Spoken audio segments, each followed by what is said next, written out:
சுதாமா 11ஆம் பகுதி. அந்தப்புர வாயிலை பெண்கள் காவல் செய்து கொண்டிருந்தனர். பெண்களுக்கு அக்காலத்திலேயே அரசாங்கத்தில் பணி தரப்பட்டிருக்கிறது. அதுவும் காவல் பணி. அந்தப்புரத்திற்குள் கிருஷ்ண பரமாத்மா களிப்போடு இருந்தார்.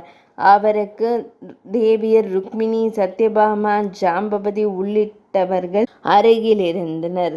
தேவி ருக்மிணியின் மடியில் தலை வைத்து, தேவி சத்யபாமாவின் மடியில் கால் வைத்து, ஜாம்பவதி முதலானோர் சூழ்ந்து அமர்ந்திருக்க வெண்பட்டு சயனத்தில் ஆழ்ந்திருந்தார் பரமாத்மா. கற்பூரம், லவங்கம், ஏலம் முதலிய பொருட்களை பாக்குடன் கலந்து இளம் வெற்றிலைக்குள் அதை வைத்து ஒரு தேவியானவள் எம்பெருமானுக்கு ஊட்டிக் கொண்டிருந்தாள். ஒரு தேவி அந்த வெற்றிலையின் சிவப்பு நாக்கில் ஏறியிருக்கிறதா என பார்க்க தட்டொளி என்றழைக்கப்படும் கண்ணாடியை அவரது கமல முகத்தின் முன்னால் காட்டினாள். ஒரு தேவி அகில் புகையை எழுப்பி அந்த இடத்தில் நறுமணம் வீசச் செய்தாள். சொகுசான வாழ்க்கை கண்ணபிரானுக்கு. மனிதனாக பிறந்தாலும் மன்னனாக பிறந்திருக்கிறாரே.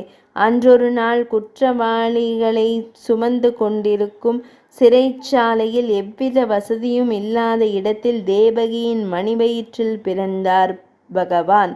அங்கிருந்து யமுனை ஆற்றை இரவோடு இரவாக கடந்து ஆயர்பாடி போய் சேர்ந்தார். அங்கு பசுக்களை நிர்வகிக்கும் பணியை செய்தார். பாண்டவர்களுக்காக போர்க்களத்தில் இரத்தம் சிந்தினார். அவ்வளவு கஷ்டப்பட்டவர் இன்று துவாரகாபுரியின் மன்னனாக இருப்பதால் சொகுசாக வாழ்கிறார். மனிதனின் வாழ்க்கை ஒரு நேரம் போல் ஒரு நேரம் இருப்பதில்லை. நேற்று வரை பிச்சை எடுத்தவன் இன்று கோமானாகி விடுகிறான். நேற்று வரை பிரபு போல் வாழ்ந்தவன் இன்று பிச்சை எடுக்கும் நிலைக்கு போய்விடுகிறான். நிலையாதது இந்த மனித வாழ்வு என்று பரமாத்மா இதன் மூலம் நமக்கு எடுத்து கூறுகிறாரே ஒழிய சொகுசாக வாழ வேண்டும் என்பதற்காக அவர் இந்த பூமிக்கு வரவில்லை. அவர் படுத்திருந்த மெத்தையில் இலமம் பஞ்சு, செம்பஞ்சு, வெண்பஞ்சு அடைக்கப்பட்டிருந்தது. அவ்வகையாக செய்யப்பட்ட மெத்தைகள் 5ஐ ஒன்றாக்கி அதில் சயனித்திருந்தாராம் கண்ணபிரான். ஒரு பக்கத்தில் ஒரு தேவி வீணை இசைத்து அவ்விடத்தை ரம்யமாக்கினாள். ஒரு தேவி ஆலவெட்டம் வீச, ஒருத்தி வெண்சாமரம் பிடித்து காற்றை வரவழைக்க, கண்ணபிரான் அவர்களோடு சரசமாக இருந்த வேளை அது. வாயிற் காவலர்கள் அந்தப்புர பெண் காவலர்களிடம் தாங்கள் கண்ணபிரானை கண்டு ஒரு விஷயம் கூற வேண்டும் என்றனர். அந்த பெண்களும் கண்ணபிரானிடம் சென்று விஷயத்தை கூற அவர் எழுந்தார். சரி, காவலர்களை வரச் சொல் என்றார். காவலர்கள் தங்கள் தலைமீது கரம் கூப்பி உள்ளே சென்றனர். இந்த இடத்திலே ஒன்றை நாம் கவனிக்க வேண்டும். பகவானை வணங்குவதிலேயே மிகவும் உயர்ந்த வழிபாடு தலைமீது கரம் கூப்பி வணங்குவதுதான். இதை பகவானே ஒரு சமயத்தில் மெய்ப்பித்திருக்கிறார். கௌரவர்கள் அவையிலே திரௌபதி தரதரவென இழுத்து வரப்பட்டு நிறுத்தப்பட்டிருக்கிறாள்.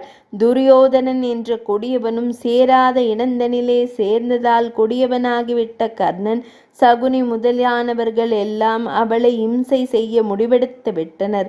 அவளோ கதறுகிறாள், நான் உங்கள் அண்ணி இல்லையா?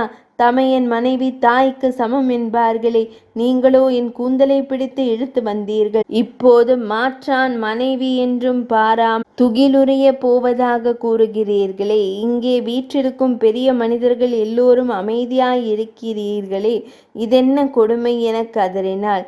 பீஷ்மர் உள்ளிட்ட மகாத்மாக்கள் கூட தலை குனிந்து அமர்ந்திருந்தார்களே தவிர வாயை திறக்கவில்லை. பாண்டவர்களோ நெஞ்சில் கனல் கக்க நின்றார்களே தவிர அவர்களால் அவளை காப்பாற்ற முடியாத நிலை. கடலில் விழுந்தவன் சிறு கட்டை கிடைத்தாலும் அதை படகாக்கி கொண்டு மிதப்பது போல அந்நேரத்தில் கண்ணனின் நினைவு அவளுக்கு வருகிறது. கண்ணா, என் அண்ணா, வா, என்னை காப்பாற்று என்று கதறுகிறாள். அவையினர் இதை கண்டு கேலி செய்து சிரிக்கின்றனர். கண்ணனும் வரவில்லை. ஐயோ, நான் அழைப்பது உன் காதில் விழவில்லையா தமையனே? அவள் தன் மானத்தை காப்பதற்காக ஒரு கையால் புடவையை பற்றி இழுத்தபடியே போராடி கொண்டே கதறுகிறாள். அந்த பிடிவாதக்காரன் மாயவன் எட்டி கூட பார்க்கவில்லை. கடைசியாக புடவை தலைப்பை கையிலிருந்து விட்டாள். கைகளை தலைமேல் குவித்தாள். புண்டரீகாக்ஷா, பத்மநாபா, கோவிந்தா, சரணாகதம் என்று அவனையே சரணடைவதாக கூப்பாடு போட்டாள். வந்துவிட்டான் கண்ணன். மானம் காப்பாற்றப்பட்டது. பின்னொரு நாளில் இது பற்றி திரௌபதி கண்ணனிடம் கேட்கிறாள். அண்ணா, அன்றொரு நாள் கௌரவர்கள் என்னை அவமானப்படுத்திய போது அப்படி கத்தி கதறினேனே, நீ வந்தாயா என செல்லமாக கோபித்து கொண்டாள். நீ உன்னை நம்பினாய், நான் வரவில்லை. என்னை நம்பினாய், வந்துவிட்டேன் என்றார். புரியவில்லையே என்றவளிடம், உன் வாய் என் பெயரை உச்சரித்தாலும் கைகள் பலம் கொண்ட மட்டும் உன் புடவை தலைப்பை பற்றி கொண்டிருந்த. எப்படியாவது உன் பலத்தால் துச்சாதனமிடமிருந்து தப்பி விடலாம் என நம்பினாய். அது முடியாது என்றதும் கைகளை தலைமீது கூப்பி உன்னால் மட்டுமே என்னை காப்பாற்ற முடியும் என்று என்னை சரணடைந்தாய். வந்துவிட்டேன் என்றார் கிருஷ்ண பரமாத்மா சிரித்தபடியே.